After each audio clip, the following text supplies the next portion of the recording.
안녕하세요. 생각이 찬 국어학원 중등부를 담당하고 있는 박소연입니다. 지금부터 예비 중인 설명회를 시작하도록 하겠습니다. 먼저 자유학년제에 대해서 살펴보도록 하겠는데요. 자, 자유학년제란 중학교 1학년 학생들 1년 동안에 교과 시험의 어떤 시험 부담에서 벗어나서 학생들의 꿈과 끼를 펼칠 수 있도록 학생 참여형 수업과 그리고 이와 연계한 과정 중심 평가를 실시하는 제도입니다. 그래서 교과 성취도를 산출하고 있진 않지만 수행 평가를 실시하고 있습니다. 자, 이러한 수행평가가 중요한 이유는 바로 수행평가에서 우수한 학생들 5명에서 7명 정도를 선발하여 과목별 세부 능력 및 특기사항에 기록합니다. 이때 특목고나 자사고, 예술고를 준비하는 학생들에게 수행평가 점수 관리는 필수가 되겠습니다. 또한 위와 같은 학교를 준비하지 않더라도 중학교 1학년 때 올바른 학습 태도를 기르는 것은 중요하기 때문에 모든 아이들에게, 모든 학생들에게 이러한 수행평가 점수를 관리하는 것은 중요하다고 이야기할 수 있겠습니다. 자, 다음은 내신과 그리고 수능을 모두 대비하기 위해서 생각의 힘을 기르는 독서 논술, 그리고 기초를 튼튼하게 다지는 중등 국어가 너무 중요하다고 말씀드리고 싶습니다. 자, 예비 중일 교육 과정을 살펴보겠습니다. 내신과 수능 대비를 위해서 독서, 논술 수업, 그리고 국어 수업, 어휘 이렇게 진행을 하고 있는데요.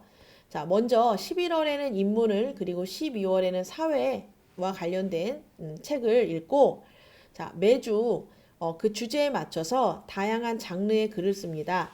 설명문, 논설문, 자서전, 독후감의 글을 쓰고 국어 수업에서는 1주부터 7주까지 문항, 문법, 독해 등 다양한 영역의 그 내용을 골고루 학습할 수 있도록 교육과정을 편성하였습니다. 마지막으로 어휘는 독해력을 키우는 국어 학습으로 중학교에서 알아야 하는 필수 어휘를 선택하여 매주 테스트를 보고 있습니다. 국어 실력은 문장을 이해하는 문해력이 기반이 될 때 독서력을 키울 수 있습니다. 그러므로 어휘력이 곧 독서력이 되고 독서력이 국어학습 능력으로 이어집니다. 자, 다음 보시는 것은 진도표입니다. 매주차 소주제와 그리고 어휘 테스트 범위의 진도가 나와 있어서 이 진도별로 아이들이 공부할 수 있도록 해주시면 됩니다. 자, 사고확장의 시작은 바로 독서라고 말할 수 있습니다. 많은 양의 책을 읽는 것보다 한 권의 책을 정확히 이해하는 것이 중요합니다. 그 학생들이 읽은 책이 배경 지식이 되고 이러한 배경 지식은 사고확장의 기틀이 되어 독해력을 향상시킬 수 있습니다.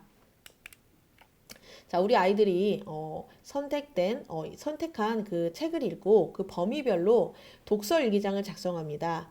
독서 일기장에는 요약하기와 그리고 감상평을 쓰게 되어 있습니다. 요약을 할 때는 읽은 전 범위를 대상으로 하되 각각의 문장의 핵심어나 또는 문단별 중심 내용을 추려서 중요한 내용만 요약합니다. 감상평 같은 경우 학생들이 인상 깊은 구절을 찾거나 또는 기존에 몰랐던 새롭게 알게 된 내용을 적거나 또는 이 글을 읽고 자신의 느낀 점을 적어 옵니다. 이렇게 요약하기와 감상평 쓰기를 통해서 글을 논리정연하게 정리하고 그리고 더 풍부한 표현을 쓰는 연습을 할 수 있습니다.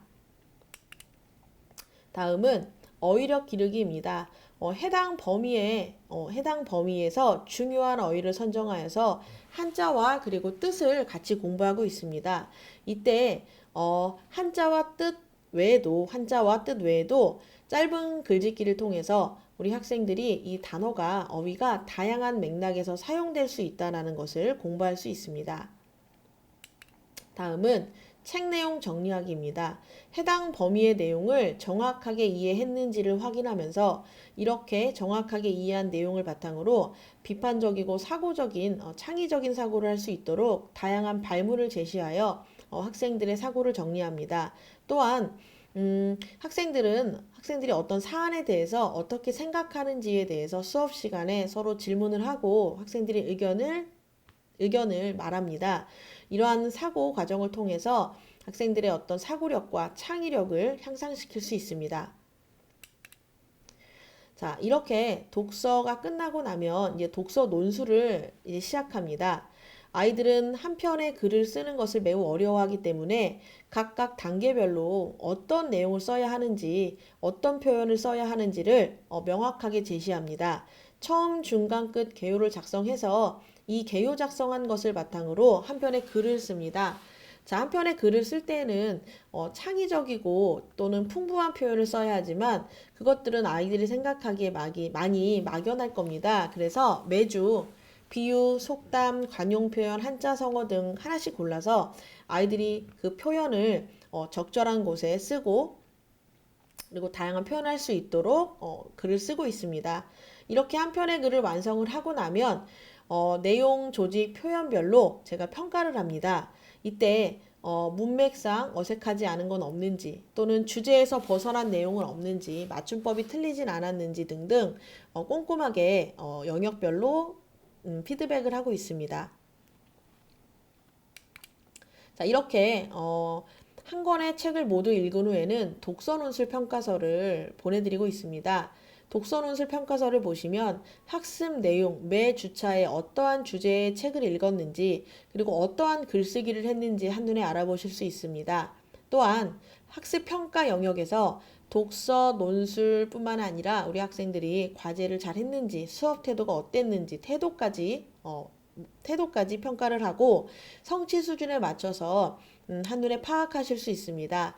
이때 매우 잘함을 받지 못한 부분에 대해서는 선생님 의견란에 이 총체적 평가 부분에 보완할 학습 내용과 그리고 보완 방법을 함께 제시하여 독서 논술 능력을 향상시킬 수 있도록 하고 있습니다.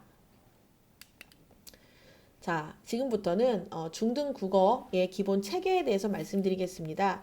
기초를 튼튼하게 다지는 중등 국어가 너무 중요합니다. 중학교에서는 이러한 기본적인 개념을 익혀나가면서 다양한 작품을 통해서 적용하는 연습이 가장 중요합니다. 국어는 크게 문학, 비문학, 문법으로 구별합니다. 문학 같은 경우에는 현대문학과 고전문학으로 나눌 수 있는데 현대문학 같은 경우 기본적인 문학 개념을 익히고 다양한 제재의 개념을 적용하는 연습을 해야 됩니다. 또한 고전 같은 경우에는 주요 작품을 미리 보면서 어렵다고 생각하는 어휘를 익히면서 공부하는 것이 중요합니다. 다음은 비문학입니다. 비문학에서는 그 지문을 정확하게 읽어내는 것이 중요합니다. 자, 그러한 것을 독해력을 기르기 위해서는 다양한 제재를 활용해서 어휘학습을 하고 그리고 문제에서 요구하는 답이 어디에 있는지를 정확하게 찾아내는 연습을 통해서 독해력을 향상시킬 수 있습니다. 문법은 언어의 본질부터 중세국어까지 교육과정에서 배워야 하는 문법 전체를 정리해 보았습니다. 1학년 때는 언어의 본질과 품사, 어휘체계, 그리고 2학년 때는 의문의 규칙, 그리고 담화 특성, 한글 창제 원리, 3학년 때는 의문의 체계, 그리고 문장의 구조와 짜임을 공부합니다. 이것들을 그 해당 학년에 맞춰서 공부하기보다는 1학년 때 기본 개념을 익히고 2학년 때는 기본 개념과 더불어서 문제를 조금 더 적용하여 심화하고 3학년 때는 기본 개념과 더불어 심화 문제 그리고 모의고사에서 어떻게 이러한 문법 문제들이 나오는지를 적용해서 공부합니다. 다음은 설명드렸던 이러한 어떤 문학, 비문학, 문법을 어떻게 구체화해서 공부하는지에 대해서 말씀드리겠습니다. 먼저 예비중일의 교재는 목동 지역의 주요 교과, 출판사를 확인해서 거기서 핵심이 되는 제재들만 선정하여 구성하였습니다. 자, 현대문학 같은 경우 비유와 상징의 개념을 먼저 익히고 그리고 현대시, 유성, 우리가 눈발이라면의 제재를 통해서 비유와 상징이 어떻게 사용되었는지 이러한 표현법이 어떠한 효과가 있는지를 살펴봅니다. 또한 시점의 개념과 유형, 갈등의 개념과 유형, 성장소설이 어떠한 특성을 가지고 있는지 하늘은 말 것만의 제재를 통해서 적용합니다. 다음은 고전문학입니다. 고전문학에서 고전소설이 무엇인지, 그것만의 특징은 무엇인지, 그리고 해학과 풍자, 사회문화적 특징을 반영해서 작품을 어떻게 감상하는지를 먼저 배우고 그것을 흥부전을 통해 적용하는 공부를 합니다. 자, 문법 같은 경우에는 1학년 때 배워야 되는 언어의 특질, 그리고 어휘 체계, 품사의 특징을 모두 배우고 문제풀이를 통해서 적용합니다. 이때 학교에서는 문법을 가지고 수행평가를 보기 때문에 기본부터 심화까지 단계별로 적용학습을 하여서 수행평가를 완벽하게 대비할 수 있도록 하겠습니다. 비문학에서는 예측하며 읽기라는 단어를 바탕으로 문단별로 내용을 어떻게 정리해야 되는지, 또 글의 핵심 내용을 어떻게 파악해야 되는지를 통해서 독해력을 향상시킬 수 있도록 공부하겠습니다. 이상으로 예비 중일 설명회를 마치겠습니다. 한 아이도 놓치지 않는 꼼꼼함으로 우리 아이들이 국어를 행복하고 즐겁게 공부할 수 있도록 최선을 다하겠습니다. 감사합니다.